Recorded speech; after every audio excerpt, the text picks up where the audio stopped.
Hey there, it's Mark Renneson. Welcome to another episode of Pickleball Today.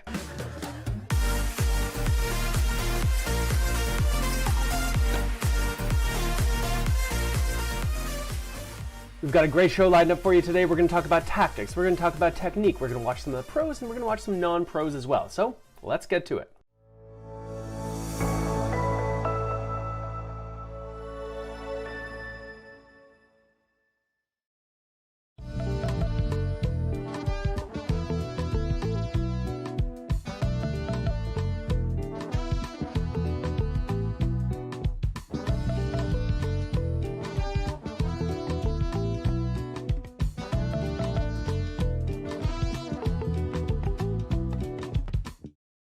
Keep coming. Okay, great. So when we play pickleball, it's really important that we can hit the ball where we want on both our forehand and our backhand side. And so the way we're going to do that is we're going to make sure that we have an impact point that's out front between your body and the net. Okay, so that's what we're going to work on. Okay, so what I'd like you to do is all four of you go to the other side, please. Okay, and Jarvis, you're going to be up first. So you're going to stand like right here by this white line. And the other three, can you be in like a little line back here? Okay, perfect. All right, so I'm going to send you the ball. And Jarvis, you're going to do 4 hits, and you're going to send them right back to me, okay? So here we go. So there's one. Oh, good. Nice job. Way to have that good forward impact point. Okay. Oh, that's going to be a backhand next time. Okay, so here we go. Right back to me with your back. Oh, yeah, good. That's the way. Okay, one more. Yeah. Okay, good. Those are your 4. So can you go to the back of the line now, behind Bill? And Lindsay, you're up next. So same thing. Can you make sure you have a good forward impact point? Okay, yeah, that's a forward impact point. And on your backhand too, that's a good forward impact point. Okay, another forward impact point. Nice try. Okay. See if you can make the ball go higher. If you swing more low to high, it'll go higher. That went lower. Yeah, just like you're lifting it. There we go. Okay, nice. And one more. Oh, here we go. One more on a forward impact point. Okay, good. And can you guys switch around? Okay, Linda, you're up. All right, so that forward impact point. Yeah, oh, that's a good one. Okay, and another forward impact point. Yeah, okay. A good forward impact point. Yeah, that's it. Watch your follow through there, Linda. It's going to be, okay, and, oh, great. Okay, switch around. Here we go. Okay, Bill, your turn. Let's see that forward impact point. Yeah, that's pretty forward. Good. And again, a forward impact point. Yeah, that's another one. A forward impact point. Good. Okay. A forward impact point. Yeah, okay, nice. So you're going to switch around. Okay, so this time, Jarvis, it's your turn again. And so here's what we're going to do. Oh, Lindsay and Linda, yeah, don't get distracted by this. This is really important stuff coming. It's really, what we're going to do is we want to get the feeling of the swing. So here's what we're going to do. Jarvis, you're going to be the hitter. And who goes after you? Is it Lindsay? Okay, so Lindsay, you're going to be like just at the side there. And every time Jarvis swings to hit the ball, you have to pretend that you're hitting the ball. So it's going to be called a shadow swing. Okay, so here we go. Same thing, that forward impact point. Yeah, okay. And a forward impact point. Okay, and a forward impact point. Okay. Oh, hold on. Sorry, I just got a text. Just give me a sec. Okay, sorry. Okay. Oops. Okay.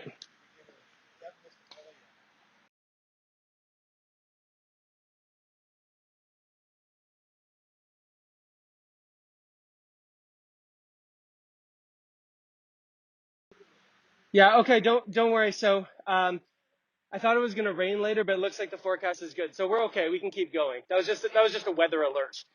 Okay, I'm almost ready here. Okay, Lindsay, don't forget your shadow swings over there. Okay, yeah. Oh, good one, Jarvis. Okay.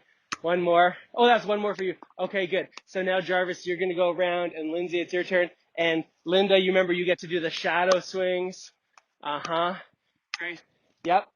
Hey, did you know that pickleball was invented in 1965 in a place called Bainbridge Island, and that's in the Pacific Northwest. Okay, switch, please. Okay, Linda, you're up. Okay, don't forget Bill. Yeah, oh, that's a good shadow swing. Yeah. Okay. Uh-huh. 2 more here. Okay, and 1 more. Yeah, nice. Okay, now we switch. Bill's hitting. Jarvis is shadow swinging. Yeah, so one time I was playing in this tournament, and I was playing against this really good player, and they just like came, and their follow-through was always so good, and they could always put the ball wherever they wanted. But I came back and I beat him in the final. It was really good. Okay. Okay, so.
Hey there, want to talk about drops? I knew you did. Let's talk about drops. Let's talk about not so much how to hit drops, but let's make sure we clearly define what counts as a good drop. Because I hear lots of things out there about what counts as a good drop, and a lot of it is, well, kind of off the mark.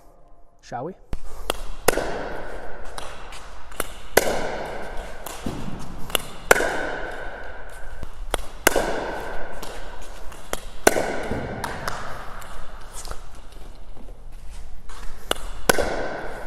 Okay, so lots of drops there. How do we know which ones are good? How do we know which ones aren't? Let me tell you about 2 theories I've heard and help debunk them a little bit. So the first one I heard about was it's all about the apex. Where the apex of the arc happens, the apex, the peak of the arc happens, that's what matters most. And the idea is that you should have the apex be on your side of the court, and that way it's descending as it crosses the net, okay? So let's test this theory out. Still testing out. This is a little bit tricky to figure out where to put you so we can see what it is that we want to see. Okay, so I'm going to focus on making sure the drop apex is on my side of the court. Okay, it was definitely on my side of the court. It was like barely before it got to the kitchen line. Here, let me go up a bit higher so you can see even more. So that was 100% descending as it crossed the net. But you don't have to know much about pickleball to realize that was not a good drop. Why? Well, because that ball bounced up so high that even though the arc is on my side of the court, the apex is on my side of the court, watch. And that ball is going to bounce up super high and they are going to attack it. So if you can have the apex be on your side of the court, but it's still a pretty crummy drop, the apex can't be the main way that we determine whether or not it's a good drop, right? Right. So what's the second theory? What's the second theory we heard? Well, the second theory I heard was that it should land in the kitchen. should always try to play your drops so they land in the kitchen, okay? So here we go. Let's set you up here so you can see the kitchen. There it is. Okay.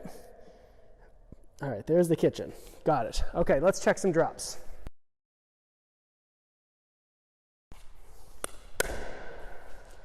I was in the kitchen. Is that going to be in the kitchen? Yes, in the kitchen.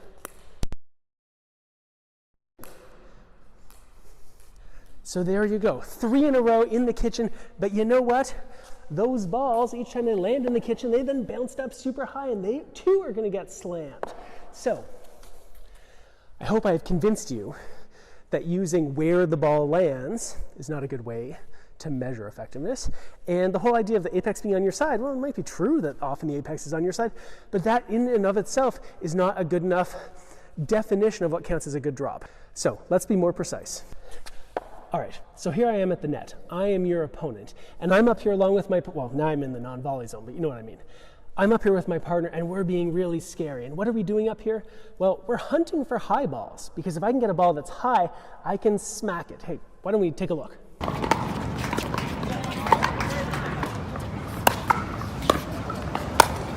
Okay, so I think a good way to think about playing drops is think about what your opponents want and do the opposite.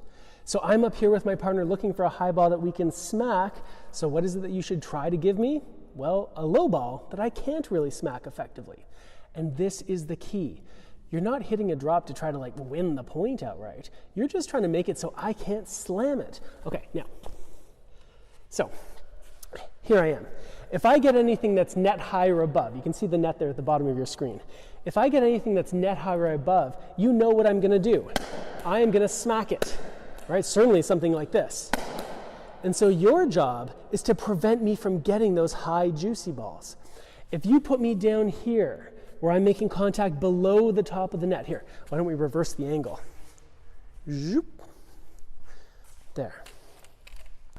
Okay, so if we're playing and I'm down here and you put me down here where I now have to hit up because your drop, for whatever reason, was so low and slow that it's down here, and now I've got to hit up on the ball. Look, I'm not going to miss, but I'm not going to be able to hit that ball back with a lot of speed. Why? Well, because I have to hit on an upward trajectory. If I hit that ball with any speed, it goes out. So by forcing me to hit up, you're making it much more likely that I've got to hit a slow ball, one that's not going to put you in a ton of trouble. So this is what we should be thinking about when we're playing drops. Not where the ball lands or where the apex is, but what does it do to my opponent? Does it force them to hit up on the ball? If it does, you've done your job. Does it allow them to hit straight through or even down on the ball? Well, if that's the case, then you failed. So it's not really about where the ball ends up. There's lots of good drops that land outside of the kitchen. And there's lots of good drops that also get volleyed. It's not about where the ball lands. It's about what it does to your opponents. If it forces them to hit up where they can't hit that hard and still keep the ball in the court, congratulations, you've done it.